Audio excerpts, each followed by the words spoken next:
So how do you keep emotions from driving your divorce?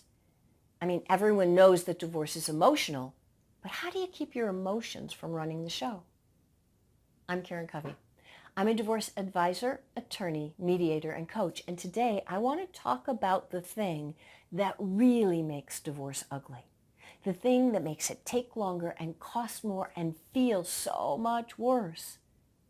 And that is emotions. Now, I'm not suggesting, first off, that divorce is never going to be emotional. Of course it is. I mean, you're human. You're not a robot. You're going to feel your emotions. But how do you keep your emotions from running the show? Well, step number one is to understand your emotional triggers. Well, what does that mean? Your emotional trigger is what some people call your hot button. And I guarantee you, your spouse knows exactly what your hot buttons are. Your kids probably do too. But the hot button or your trigger, whatever you want to call it, is the thing that makes you go crazy. I mean, it's the thing your spouse does and you just lose it, right? Whatever thing that is. And the way to figure out what your triggers are is when you're in the moment and when you're feeling emotional, whether that's angry or frustrated or sad or depressed or whatever it is, stop and ask yourself, why? Why am I feeling this way in this moment? What happened that led me to this feeling? And by looking at yourself and your own behavior and the things that happened in your own life recently, you're going to be able to identify what your triggers are. And when you do that, you're going to start being able to identify patterns. When your spouse pushes this button, you go crazy and you get mad. When your spouse says this thing, you get upset, you get sad, you get depressed, whatever. And so by identifying those triggers and just paying attention to what they are and getting curious about it, you will learn so much about how to control your emotions, because it starts by A, knowing what your emotions are, and B, knowing why you're feeling that way. And sometimes this is hard to figure out. I mean, it's not like there's a big sign saying this is going to do this to you and blah, blah, blah. It's not that at all. But you need to figure out what your triggers are, and then you can change the reaction to them. Because when you change your reaction to the trigger, you will change the dynamic of what's going on between you and your spouse in that moment, and that changes everything. It can change an argument. It can change the course of, you being sad or upset or depressed. It can change a lot of things. Now, the problem is most people don't want to change. They want their spouse to change. They want their spouse to stop pushing that button. But I have to tell you, that's an exercise in frustration, because you are never going to be able to change or control your spouse. The only one you can change and control is yourself. It's not easy, but if you put in the time and the effort now to do that, you can change the dynamic of what's going on, which will ultimately change the dynamic of your whole divorce.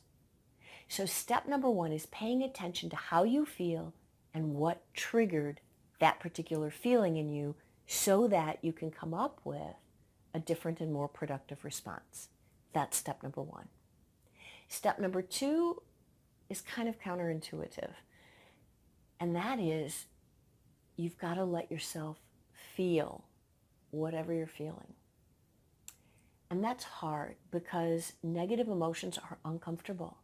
Nobody wants to be in that place of anger all the time, or depression or sadness or frustration or whatever the negative emotion is. Nobody wants to feel that stuff. It doesn't feel good. But unless you let yourself feel it, you can't deal with it and you can't let it go. And so emotions, any emotion, positive or negative, is energy in motion. It moves, and you've got to feel it and let it move through you. Otherwise, you're going to be dealing with it for much longer. So it's kind of counterintuitive.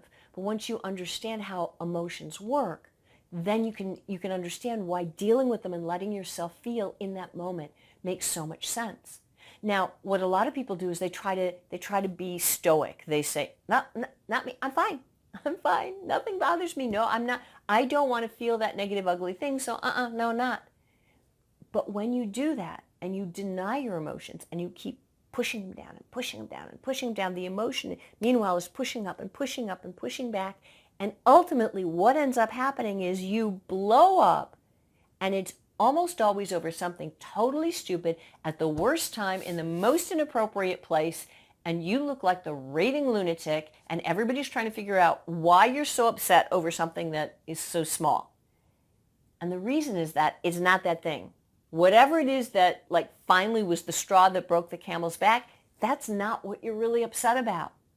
But that's what it looks like to everybody else in the world. So the key to not letting that happen and not having the blow-ups over things that don't matter is to let yourself feel about the things that do matter, and then do your own work to deal with those emotions and let them flow through. You know, another thing that people do to deal with their emotions, they don't want to feel them, so they numb them out. They're like, I'm just not going to feel the bad ones. Problem is, emotions don't work that way. You can't selectively like erase one emotion because you don't like it. The more you inhibit your ability to feel any emotion, you know, the bad emotions, the more you inhibit your ability to feel any emotion. So yeah, maybe you can do a lot of drugs or alcohol or, you know, deny the negative emotions, but then you're also not going to feel the positive ones like love and joy and happiness. So denying your emotions, numbing your emotions, not a good idea. You've got to let yourself feel them. So that's step number 2. Step number 3 is once you're dealing with these emotions, what you know your trigger, you let yourself feel, and then you distinguish between the emotion, the feeling, and the action. Because you can let yourself feel everything, but you just can't act on it. So in other words, you might be spitting mad at your spouse, but that doesn't mean that you have a right to go into the closet and shred every piece of clothing that he or she owns. That it's the action that's going to get you in trouble. And you've got to distinguish. You say, well, I was so mad that I blah, blah, blah. No, no, no, no, no. Emotions are not an excuse for bad behavior.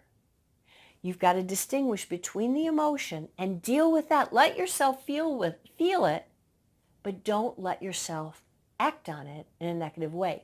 Engage your brain so that your brain is tempering the heart and the feelings that you have. So yes, are you going to feel them? Yes, but you don't act in a negative way. If you want a positive outlet, if you just feel so much energy, pent up angry energy or pent up emotions, you can go work out. That's an excellent way to get rid of energy. You can, there's a lot of things you can do to let off some steam and let off some stress. But the key is you do that by choice and you channel that energy in a positive way. And that's how you keep your emotions from driving your divorce. I hope this has made sense to you. I hope you found something in here that's helpful. If you did, give the video a thumbs up and I'll talk to you again next time. Bye for now.